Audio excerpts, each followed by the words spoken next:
morning, good afternoon, or good evening, depending where in the world you are, and of course, what time of day or night it is either. Welcome to the podcast Up on the Edge with Al and Owen. I'm your host, Alan Neild, Big Al, or just Al, whatever you want to call me.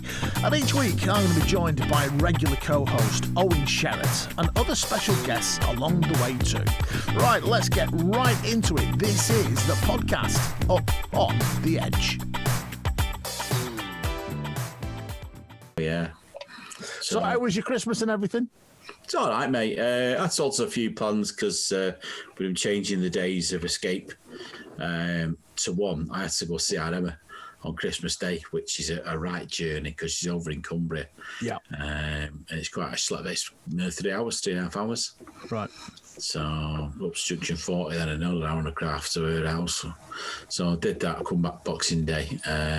Junction 40, Penrith, is it? Yeah, that's on, yeah. Why, where is she? She's in, where is she? She's in a place called Beckermet, which is right near Sellafield. Right, oh Christ, she's right on the edge, isn't she? Yeah, beautiful place, mate, I tell you. Nice little village, 2 pubs, both closed. So you so you're going across to Egremont and then sort of down? Yeah, well, she used to live in Egremont. Right. And she's a bit further down there. Right. I think Mr. Dave Sweetmore's with us. No. Yes, yeah. Hey, well, we heard him for a split second then, did he? Still hopeless with technology, isn't he? He don't turn his camera on, does he? No, turn your camera on, Dave. Let's have a look at you, you handsome devil, you. Dirty boy. Yeah, we can hear you, man. Is it on my camera? No, bottom left. Are you in the toilet, Dave? No, hang on a minute. Start video there. There you Somebody go. was having a poo. Yeah, it's having a beard anyway. Hey, top one. Studio looks better than the Revolution studio. Hey, mate, listen, all singing, all dancing at our house, I'm telling you. Yeah, got to say. How are you? So again, sorry, you cut out then. How are you doing? You both all right, yeah? Yeah, good, Dave. Yeah. All good, mate. All good. So we're just talking then, just before you came in, and I was just saying that I think this lockdown's just starting now to peck at my head a little bit. You know what I mean? I think it's getting to a lot of people at the moment, isn't it? I'd agree with that myself, to be honest with you. It was sort of like, I've been in the position where it's like, well, everyone's in the same boat kind of thing, but now it's just getting to everyone now. It's too much now, isn't it? Yeah. I mean, I'm blessed because I'm sort of going out most days for work. You know, we've obviously got the shop, and I think you want to get pulled up off Owen in a little while as well over that, but that's another story. So I'm there sort of 5 days a week, but then you get your days off and you just confined to barracks, and it's that. And I know I'm only confined to barracks for 2 days. Dear God, mate, after a year now, it's really starting to beck at me. Yeah, I thought by now I'd be back working in like nightclubs and at concerts and that, but it's like this year my diary's full for festivals and that over summer. Yeah, I've not seen one advertised yet, so it's almost like it's not happening. Yeah, well, I think a lot of the festivals, you don't want to take people's money for the fear of having to give it back at the minute. I know I'm at the Living Festival. I saw you there last year, Dave. Was it the year before now? Year before. For Stereophonics, yeah, that's right. When someone said, "Oh, do you know Bill? Who's Bill? That's Dishy Dave Sweetmore." So, but we'd had a few to drink that day. But yeah, it was great to see you then, and I couldn't. I felt like I was rubbing shoulders with the stars. Fuck off. So, but yeah, same as Dave. I mean, I've got the Living Festival this year, see Duran Duran on the Sunday night. I'll make a bit of a weekend of it. Quite a lot of Lionel Richie. But it'd be good. Do you reckon it'll happen this year? I think so. It's July, innit? And I'm hoping by then, we should be a bit more of a level with it. A bit Fingers more focused, crossed. A bit nearer to getting there anyway. So, are you a bit of a Duran Duran fan? Who, me? Yeah. Have I not told you? No. I'm like Blackpool Rock. If you cut me in the middle, I'd have Duran Duran to do it, mate. I tell really? You. Yeah. In the 80s, I used to wear makeup and everything, just like Nick Rhodes. Can you play keyboards?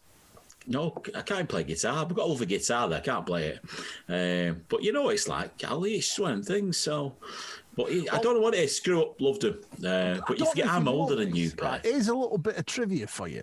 Because one of my best mates is Andy Taylor from Duran Duran's brother. Is it? Yeah. How's that for one of those, tenuous links, as Elliot Can I get him on? Great. I wet myself if I saw Andy Taylor. So, because he's... is it starting then? Is this started yet? What? Yeah, it's all started, mate. What are you fretting for now? Just crack on, mate. We're just having a chat. That's all it is. That's all it is. It's three mates getting together, Dave. That's all these podcasts are about, and asking you, how have you been? How have you gone with the pitch announcement at Rochdale? Because obviously, I know some of the games have been going on, but I've heard some of the pitch announcers still going, and the substitution is... It was a funny one, really, because obviously when it was said that fans weren't going to be in the stadium, I didn't think they'd want me, but the Football League said, well, we need it to be as much like a match day experience for the players as possible. So then it was like, we'll still have a stadium announcer, but we won't have music. But then the first games we played of the season were away, and the director onto the away grounds, and they're playing music. We might as well just do the full lot. So obviously there's a lot less announcements and things because we've no crowds in, but. The announcements are still the same. So it's weird, though, because it's almost sort of feels like normal now, not having fans in, but it's at the same time, the games really don't feel real. Do you know what I mean? It's just... It's weird. It's just strange times. Yeah, because obviously I'm a little bit envious, if I'm being honest, because I've not gone back to Cell Shark since this time last year. I'm gutted. Are they just... Yeah. Are they what? Sorry. Have they just not got you on? No, they've. So what they've done is one of the guys that owns the company that does provides all the PA and one thing and another. He's just doing it in the meantime because that's a really cut back on staff and one thing and another. So I'm just sort of sat twiddling my thumbs in my studio.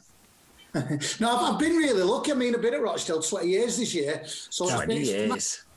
It's a massive part of my life. Yeah. Yeah, it is. It gets in your veins, doesn't it? Yeah. See, I still remember being on Sky Sports, Dave. When you were leaving that time for 10 minutes. Yeah. I didn't like that. I think I went 3 games and 2 of them were friendlies. I still remember that because you were going to the lakes, weren't you, to start a new career path. Yeah, it was something that I'd sort of always had in my head I wanted to do it, but when I was older, meaning a lot older, and the opportunity came along and it was too good to turn down. But once I'd got up there, I quickly realised that I wasn't ready to give up. I mean, I've made a career out of music since I was 14, 15 years old, so I wasn't ready to give it up, you know what I mean? So, it was a great opportunity, and I hope that I get that opportunity again one day, but I just wasn't ready for it. What were you doing, Dev? It's going to be a gigolo. Running like it was a hotel, bar and restaurant, and it was something that I'd said I wanted to do when I get older, and somebody got wind of it and offered me this amazing opportunity. It was honestly, it was an unbelievable opportunity, but it was like on the Saturday night I was DJing for the Happy Mondays at Bowlers, and then on the Monday it was like this whole new world, and I just wasn't ready to give it up. It was an amazing opportunity. So like I said, I really hope it does come along one day, but it wasn't ready for it. Yeah. Happy Mondays. Happy Mondays. Name drop. That was the first name drop. First of many, I hope of Dave, because Dave is like DJ to the stars, He is. You know what? When we go out and we have a beer or one thing or another, he's not like that at all, is he? He's just like one of the lads. He's dead laid back. To be honest, for a while I worked at Revolution where Big Alan and Sherritt worked, so it's never going to get bigger than that, is it? You know what I mean? Hey, you're right, Dave, you're right. You can't get much bigger than me and Al. I mean, you don't get many presenters this size. Listen, the other thing I wanted to ask you was, right, what have you had to do for Andy Oil to get a job down at Thameside Radio? Well, what happened was it was when like Revolution went, obviously, which was tragic. There was quite a few opportunities came in, and I didn't really know which to take. The first one that came in was Andy at Thameside Radio, and there was about 8 or 9 offers of different things, and I spoke to a few people who've been in the business a long time and stuff, and it was kind of like very much wherever you go, you need to take that Dave Sweetmore show with you. And it was Tameside Radio and Rosendale Radio that just seemed the right ones to go to. But I'm loving it, to be honest, loving it. Yeah. What's the new studios like? Because they've moved out of the mill now, haven't they?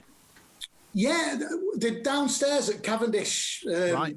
They're amazing. They're absolute state of the art. They're as good as... I'll be honest, I couldn't believe it when I walked in. Nearly as good as yours, Al, yeah? Really? Only nearly, though, Al. They're amazing. To be honest with you, when I walked in, I didn't know what to expect, and they blew me away. They're amazing, such good studios. Yeah, right. It's a great place to work, and obviously it covers a similar area to what Revolution did. Probably goes into Stockport a little bit more. So yeah, it's great to still be doing it. You know, and it's when you go there, one of the things that I noticed, obviously I've sort of flitted between the two. Did you find that you was getting the same listeners sort of texting in and phoning in on one thing or another? Yeah, I mean, like obviously the show I did on Revolution was a Sunday, a 2-hour show, and it was very, very much like, you know, there was a lot of loyal listeners that it was almost an appointment to listen on a Sunday. You know what I mean? It was like they planned their Sunday, if you like, around them 2 hours, and that's why I've never wanted my show to be any longer, because I think 2 hours for that kind of show is just right. If it's 3 hours, it's a long time, isn't it? And like I think pretty much all of the listeners, like you'll know, that do text in without fail every week have moved with me, and it's an absolute, you know, I don't take that for granted. I really thank them for that, you know. And you know, the taxi driver who makes sure he's working when the show was on so he can listen to it, and there's a fella who builds his dishes up so he can wash his dishes when you know what I mean. It's you know how it works. So I'd say all the regular listeners that text in every week without fail have come with myself, and obviously Laura's with me as well, who produced the show at Revolution. Yeah, brilliant. Yeah, so you've had some big bands. Well, I'll say big bands. You've had some great bands on as well, haven't you, over the years, and big ones too. I've been really lucky. I've been in a privileged position where the show, it's kind of like we'll have a new band from down the road that no one's heard of, and we can introduce them to people. Or we've had, on that show, I mean, we've had Stereophonics, James, we've had Francis Rossi of Status Quo, Travis, Fratellis, Shed 7. You know, we've had some, you know, Frank Turner. We've had some massive bands on, and, you know, I mean, I think one of the greatest compliments I ever had was from a Manchester band who turned around and said, there's no shows that will play an Oasis song and a Beatles song, and then a band from Oldham and give them all the same respect, as if, you know, it's and that's what the show's about, really, you know what I mean? So yeah, it's a privilege, and like you just said, Owen, I've managed to meet some of my heroes as well while doing it, so yeah. And get paid for it too, which is always a bonus, isn't it? You know what I mean? Yeah. What I would say to you is, though, and it's a great name drop, sorry about that, Owen, it's a great name drop, but I don't think you've ever had Matt Goss from Bros on, have you? No, I've not actually. I mean, we've had Status Quo, we've had Stereophonics, we've never had Bros, though, no. That's got to be on the... Mate, tell you, he was brilliant. You know what, right? Worst of all is, I'm sure just behind Dave on the wall, that it's not a picture with you with one of the lads from Bros. It looks like it, doesn't it? That's my dad, that. Oh, right. So it's your dad with the lad from Bros.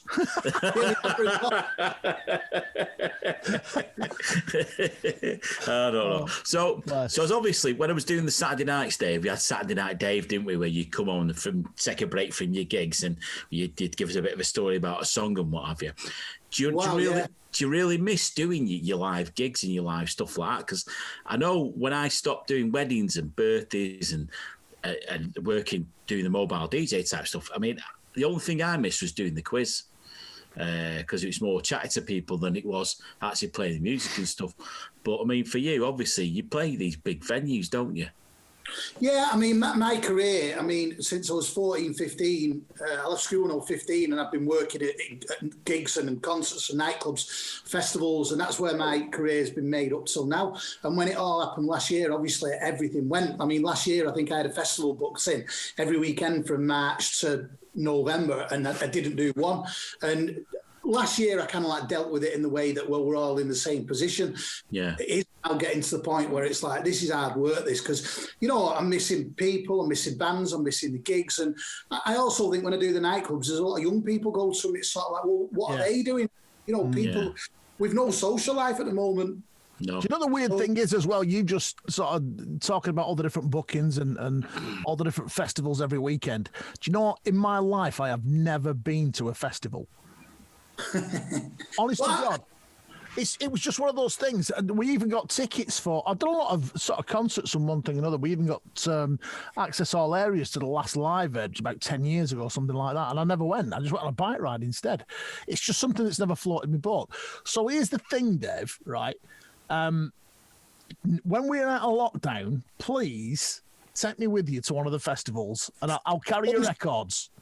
Absolutely, honestly, I've got loads of it. They all carry like record stuff. Yeah, honestly, it's brilliant. I mean, the festivals I work on, I don't work on any of the massive ones. I mean, I work on festivals that are like from 200 people to I think the biggest is probably 20,000 people. So they're not like the big Glastonbury's and all that, but the great size ones. And yeah, they're brilliant. And to be honest, I'm lucky because we're backstage, we get looks after and all that kind of stuff. But they're really good, and everyone's there for the same reason. Everyone's there to have a great day, and if the weather's good as well, they're just brilliant places to be. Do you know what I mean? And 100% come with us, you two. So remind us. Remind us, yeah. It would be superb, that. Listen, here's the thing, right? Three of us, we've worked in radio between us for God knows, probably more years than we care to imagine. Owen, have you ever got starstruck meeting somebody? Meeting somebody, it's weird, really, because I mean, there's people. I think it's weird because starstruck's probably not the right word. I think the worst person I ever got really starstruck with was Anne Reid, believe it or not. When I met her, and Justin Morehouse was Anne Reid. She's the actress. She was Ken Barlow's first wife. She was in. You're a big Corrie fan, aren't you? No, Emmerdale for me, mate. She was in Last Tango in Halifax. She played the woman in that. Yes. But she was also in Dinner Ladies, and she was playing Justin Morehouse's mum on this. It was a radio play they were recording, and because afterwards we go to the bar because it was like the pilot they were doing, so it was only radio people that were and media people that invited. And how I got there, I don't know. But and I walked up to her, and she went, "Oh, hello, how are you? You know, expecting me to be somebody, they're famous." I went, well, I opened my mouth and nothing come out. And it's weird because I remember when I met the guy from MD, Andy McCluskey, and he come running in the studio, and Gareth Bird was doing the producing on it, and he sat down, and he'd just come from Century or one of the big stations. He said, "I've only got 15 minutes. So I went, all right, no problem, mate. It's just great to meet you. I was at your concert a couple of weeks ago at the Academy. I said, just thought you were outstanding. And he went, was you? I went, yeah. He said, the last bloke wasn't. In fact, he's never been to see me. Yet he interviewed me, and he sat down an hour and a half later. We were still churning away about Maltesers and what he does with the kids when he comes home and stuff like that. So, starstruck, because obviously I was dead fortunate to knock around with a guy called Patrick Ahern. And, of course, his sister was Caroline. Right. And when you go out with them, you're then meeting people, and it's like, you bump into Craig Cash or Stingy Roberts, I can't remember his name now, and Smug Roberts, that's one, call him Smudge, and you meet him, and it's just like meeting people you've known for a while, because they're all down to earth, and I think the best stars are the ones that are proper grounded.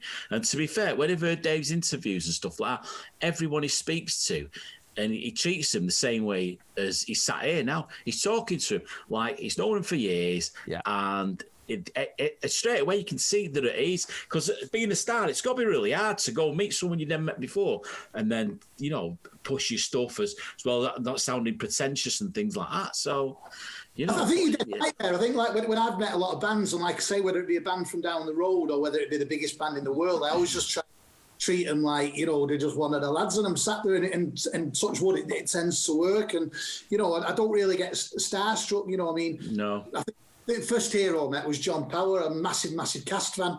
And I've been lucky since then. I've played with him a few times, DJed for him and interviewed him, and great people. And I mean, I think probably the biggest name was either Kelly Jones of Stereophonics or, to be honest, probably Francis Rossi of Status Quo, because I mean, he's one of the heroes. There's no one. Yeah. He opened Live Aid, didn't he? You know what I mean? Yeah. It don't get much bigger than that, does it? No, he opened Live Aid, been on top of the pops more than anyone else. You know what I mean? It's been going best parts, yes. And what a great bloke. And going back to what Owen just said then, I remember when I first started talking to him, he was probably thinking, here we go, another interview. But then when he realised that, like Owen said, been to see the band, fan of the band, knew a lot about the band, it does kind of like put them at ease, and, they then go, he's all right, and you know what I mean? So, yeah, it works. Yeah. Because they must get sick of answering the same questions over and over again. course they do. Must. I mean, it's, you know, people turn around to you when you're in radio and go, oh, what's the best song that you play? Or, you know, what's it like talking to all... Well, actually, I'm sat in a room that's about 10 foot square talking to myself for 4 hours a day. Yeah. You know, it's the most mind-numbing thing in the world when you think about it. And people don't get it. It's a perception, isn't it? You know, that's the thing. So when you get these people on and you know, you're chucking them a curveball or one thing or another. You know, when we had Matt Goss on, you know, he had an entourage following him, all his fans. There must have been about 10 cars turned up behind his. And he was doing a tour of the radio stations and one thing and another. He did a similar kind of thing. He's got his guitar out. We just sat there and took over the airwaves for about 2 hours. The next thing... We were down at the arena in Manchester. He was supporting Mariah Carey. So we sat in a room with Mariah Carey, Matt Goss. We got invited down to London to stay at his mum's and go and watch him do a show at the Royal Albert Hall. And it was just, and all it was is I just treated him like a human being. That was it. And I've still got him in my phone today under Laughing Boy Joe. So if everybody ever nicks my phone, look up Laughing Boy Joe. That's Matt Goss. That's all we ever do. We just laugh whenever you're talking to each other. And I think that's, you know, if you're down to earth with people and you don't sort of suck up to them and, you know, you show a genuine interest and one thing or another. I mean, I was dead honest with Matt. You know, I never liked Bros, mate. I'll be brutally honest with you. You know, no. I've never really listened to you. You started playing, I was like, fucking hell, that's brilliant. And he was an amazing singer. Yes, he used to do like gospel and soul stuff, didn't he? Yeah, mate, he's got an amazing voice. He did a run in Las Vegas not so long ago. Yeah, he did. A few years. So he's up there with Tom Jones for me. And Bernard Manning, because he did a run in Las Vegas as well, didn't he? Well, there you go. That's my starstruck moment, actually, was Tom Jones. Yeah, Tom Jones. Yeah. I think we'd all be like with Tom Jones. I mean, let's face it, he's got lovely curly hair, hasn't he? I like the way, you know, I watch him on The Voice, and I absolutely adore the way he can smile and cry at the same time. Who else can do that? You know, I mean, that is an art form in itself, isn't it? I seen a film once with stilettos and testicles, and I think I seen a bloke smile and cry at the same time. Was Tom Jones in it? I don't know. Couldn't see the boy from nowhere. And but yeah, so Dave, you know, these gigs and what have you. This is what puzzles me, because I know when I used to do parties and what have you, it wasn't too bad. I was always situated near toilets. So when you're doing these big gigs, do you have an empty Lucozade bottle just in case you get caught short? No, but we have certain records like New Order, Blue Monday, Happy Monday, Step On, the long version of I Am the Resurrection. So they're all planned. Don't worry about that. Hey, listen, we were talking about this as well, right? Because Revolution, every now and again, you get caught short and you've got to go for a number 2. So that's why you always have Hotel California, 7.5 minutes, lined up just in case you get the call. What about you? Is there such a thing? I was asking this on Facebook the other day, right? Is there such a thing as a coffee poo, right? Cup of coffee, me in the morning, that's it. Bell goes. I've got to go. Are you guys the same? I drink tea in the morning. But yeah, sometimes if I have a couple of black coffees, then the third black coffee of the day is the one that tends to be knocking it through the door a bit, yeah. Alarm bells start going and all sorts. It's ridiculous. So that's why, either in CD player or just off to one side, Hotel California, just in case, ding, ding, ding. You know what I mean? See, I can't. Revolution in your day out? Say again, mate. You cut out again. Was that played a lot on Revolution in your day? Only ever once a day, pal. Only ever once a day. But it was back to back 3 times. He used to set the paper in. Oh, dear. Hey, leave it for Elliot, for when Elliot came on after. Yeah. Afterwards. I don't know. Bits of it ripped off where you've run out of pipe. But I know, been there now.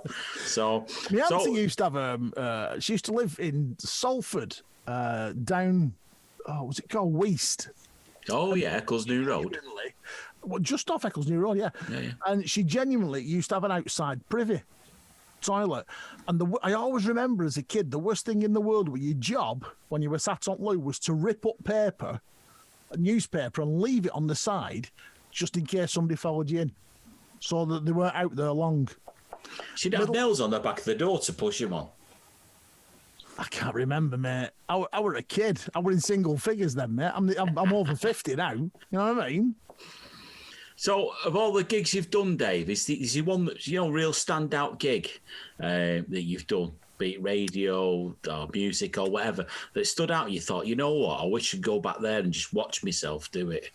Do you know what? No is the answer to that, because I'm really lucky that I work on one specific music scene, which is like the Indian, Manchester scene and new music scene. And to be honest, even though I've been doing it for, a long time, it's sort of like I still look at it as a privilege. And, I've done bars on a Monday night where there's been 4 people in, or I've done festivals where there's been 15,000 people there. And I just, if I could think, I look out and I play some of my favourite records and all them people are enjoying it, it's just a privilege, you know what I mean? And that's how I look at it. And I can't ever remember doing a night I didn't enjoy. And I know that's a big shout, that, because I've probably done a few thousand nights, you know what I mean? But honestly, I just love what I do, and I feel in a privileged position to do it. Do you ever turn up at one of these gigs on you and you see a face, and it could be anybody, but regardless of every time you see them, it always puts a big, huge smile on your face? Is there anybody like, I don't know, Manny or somebody like that? Yeah, I mean, obviously, like, the likes of, Manny and people like that from the Manchester music scene, it's always great to see them. And I always say, the Manchester music scene is a massive, massive thing, but it isn't really, because you can't go to a gig and not see someone you don't know, whether that be, someone at a band on the wall or the academy or the arena, so it's just always great to see everyone. And I think that's probably a really crap answer, but that's how I look at things. You know what I mean? I'm in a privileged position, and it's just great to see everyone. And more than ever, when we go back to whatever normality is, it's just going to be great to see everyone. Do you know what it is for me? And it doesn't matter what stage it is, where I am, or how big the crowd is. And, like you, I've done crowds to 20 people. I've done crowds of, I don't know, 10, 20,000. I don't, whatever it is. But I always seem to look into the crowd and see Clint Boone's mum. Oh, yeah, she's always there, yeah. Oh, my God. It doesn't matter whether it's a concert, whether it's a firework display, Boone's mum's like that. Yeah. Hi, Al. Yeah, she's a great lady. She is. Well, she's from Royton, isn't she? So, I used to see her sort of batting about anyway. Well, all the Boones are from Royton, aren't they? But, yeah, I remember Clint, when he first started working at the Revolution, which has got to be 20 years ago, something like that. He actually turned around and said, my mum's your biggest fan. And that's when I clocked it. That's when I clocked it. You look at an audience and she's there. Oh, dear God. Every time. Start by Clint Boone's mum. It's terrible, isn't it? Don't get any better, does it? Not really, no. By the way, do you like my Batman T-shirt? Beautiful thing, that. I've wore this for you, Dave, because you're cool to me, right? So I've wore this for you. We have to. Nothing, mate. Just a couple of tickets to one of these festivals, that's all. We'll put you out, no problem. I put my Smiths one on for you. Well, Laura, who produces my show, she'd love that. Yeah. I never got the Smiths, Never got them. So I loved them from the first time I heard them. And I remember buying Hatful of Hollow from Bostock Records in the Arndale. And getting home, I'd tell you what, how the needle didn't wear through that album, I don't know. And a lot of the tracks on it were John Peel sessions and stuff. Because I've got to admit, Barrett Dave, for me, has took over from where John Peel's left off. Yes, Sounds a bit that. No, I get it. Hey, laugh as you may, but John Peel listened to bands and he didn't do it to promote them. He did it because he genuinely thought they were good. And when you listen to Dave, and I used to love listening to him on a Sunday afternoon, and Alexa thinks I fell out with you because I'm not shouting, Alexa, put Dishy Dave on. And seriously, and I used to listen to him on a Sunday afternoon at home. My mum was getting into it and everything. So, really? Yeah, sorted, because he'd come on. And when they moved him to a bit later in the afternoon, because we're 4 till 6, Mum would be doing dinner, I'd be sat in the conservatory, have a listen to it on the old stereo and what have you. And, of course, he used to be on a Sunday night as well, myself, so I'd listen to him. And then, sometimes I'd even go and bump into him on a Sunday, because I'd get there a bit early just to see him. Because so you can touch him. Yeah, that's what it's like an iconic figure.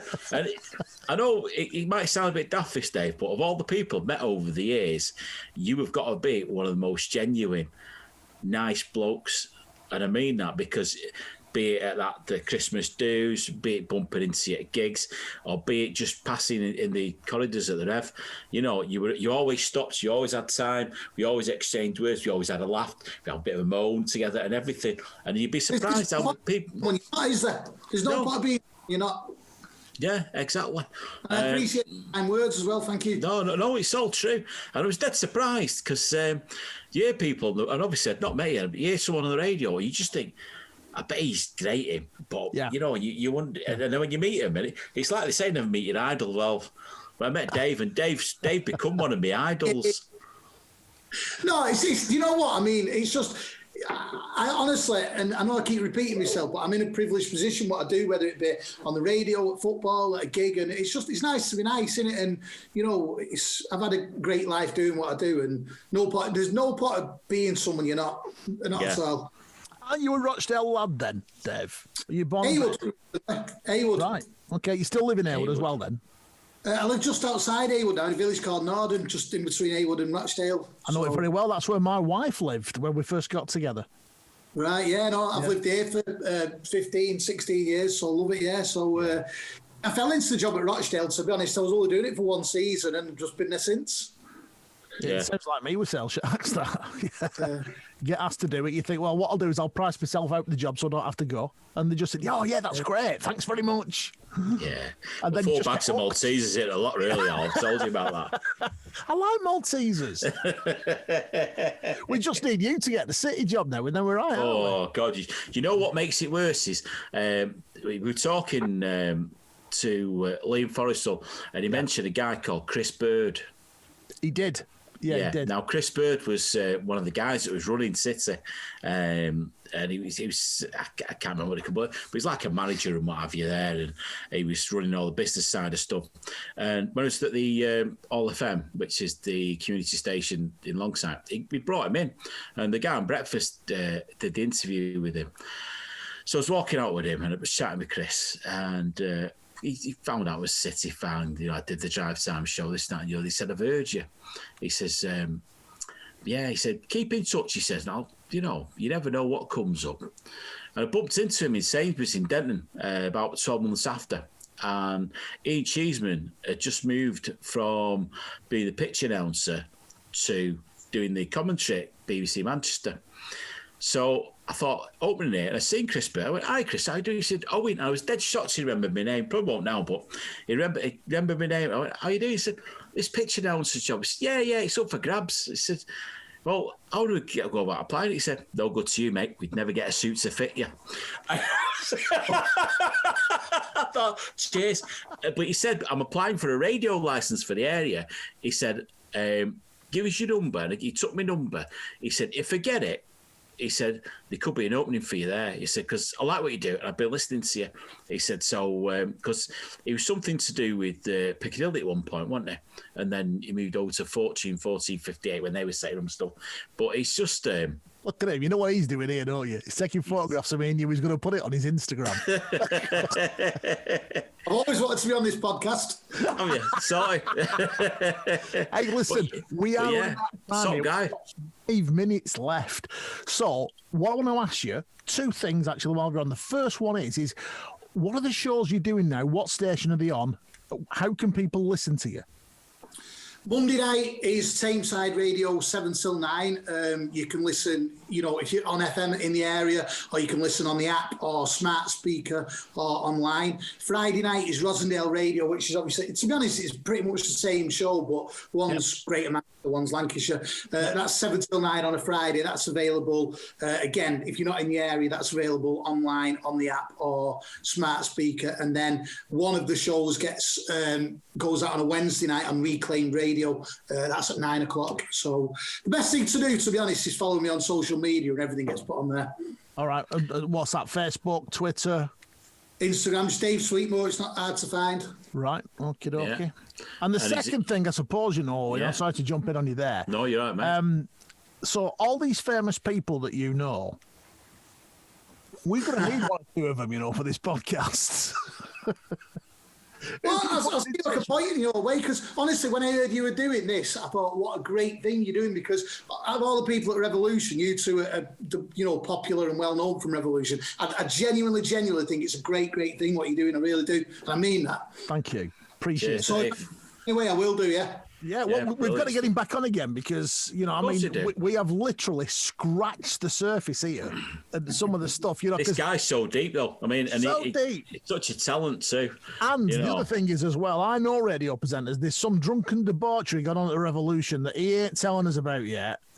Look at that face. See, I still remember that Christmas party when he said, I tell you what short do you drink? And he said, well, I'm on pints here, Dave. I think you'd left, Al. And we were stood at the bar and he said, I tell you what, you have a Zambuca and I'll have one of your whiskies.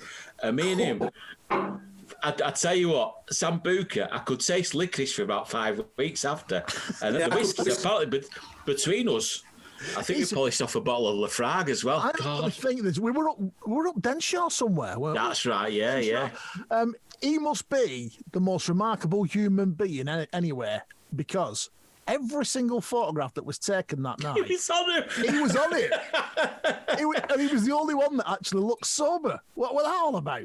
Hey, the funniest thing that night was Brendan, because we was driving and he looked a bit glum and what have you. And of course, the Christmas party wasn't just ours; there was a few other groups. Yes. And one of the girls was coming out of the toilet. She said, "Oh wait, which firm do you work for?" So I work for the Revolution. She said, "You don't know Brendan Kearney, do you?" I went, yeah, he's in the other room. He said, you're joking. Do you mind if we go and get our mates? We all listened to him in the day. And the next thing, Brendan was surrounded by all these women. Well, the smile on his face. I remember we have that. a picture took him. Oh, there's Brendan. But he had a great voice, Brendan. And I still remember. I might actually have that photograph. If I've got that photograph, I will put it on this podcast, because it did happen. That happened. It was great. Superb, guys. Listen, we've got to call it, because it's screaming at me here. Everything's screaming at me to stop. Dave Sweetmore, I miss you. I love you. You just the absolute bollocks. And if we don't get tickets to come with you to one of these festivals, you're in big trouble. I'll sort it, lads. It's been great to see you and keep up the good work. It's great to see you today as well. And thanks for keeping in touch as well. Yeah, definitely, man. Yeah. Top guy, top bloke. Bless your cotton socks, Dave. Cheers lads. Dave. Thank you. Take care, mate. See you in a bit.